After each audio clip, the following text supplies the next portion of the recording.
ನಮ್ಮ ಬಾಡಿಲಿ ತುಂಬ important organ ಯಾವುದು? ಪ್ರತಿ ಆರ್ಗನನ್ನು ನಾವು ಮಕ್ಕಳಂತ ಹೇಳ್ಬೋದು. ನಾವು ಶರೀರ ಬಿಟ್ಬಿಟ್ಟು ಎಲ್ಲರೂ ನೋಡ್ತಾ ನಮ್ಮ ಶರೀರನ ನಾವು ನೋಡ್ಕೊಂಡಿರಲ್ಲ.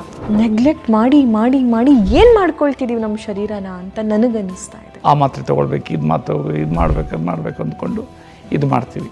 ಈ ಪ್ಯಾಂಕ್ರಿಯಾಟೈಟಿಸ್ ಏನು ಹಿಂಗಂದ್ರೆ? ನರಳಿ ಸಾಯ್ಬೇಕು ಅಂತಂದು ಅದೊಂದೇ ಗೊತ್ತಿಲ್ಲ. ಅವರಿಗೆ ನನ್ನ ನಂಬರ್ ಕೊಡ್ತೀನಿ, ಅವ್ರ ನಂಬರ್ ಸೇವ್ ಮಾಡ್ಕೊತೀನಿ. ಯಾಕಂದ್ರೆ ನನಗೆ ಕುತೂಹಲ, ಎಷ್ಟು ಫಾಸ್ಟಾಗಿ ರಿಕವರಿ ಆಗ್ತಾರೆ ಅಂದರೆ ಆಶ್ಚರ್ಯ ಅನಿಸುತ್ತೆ. ಜಗತ್ತಲ್ಲೇ ಇದಕ್ಕೆ ಪೇನ್ ಕಿಲ್ಲರ್ ಅನ್ನೋ ಥರ ಏನೂ ಇಲ್ಲ ಅಂತಂದ್ರೆ, ಬಟ್ ಇಲ್ಲಿ ಹೆಂಗೆ ಕಮ್ಮಿ ಆಗುತ್ತೆ?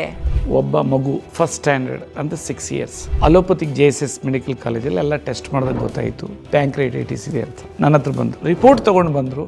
ಒಂದೇ ತಿಂಗಳಕ್ಕೇನೆ ಅದು ಏನು ಸ್ಟೋನ್ಸ್ ಇತ್ತು ಅದು ಕ್ಲಿಯರ್ ಆಗಿತ್ತು.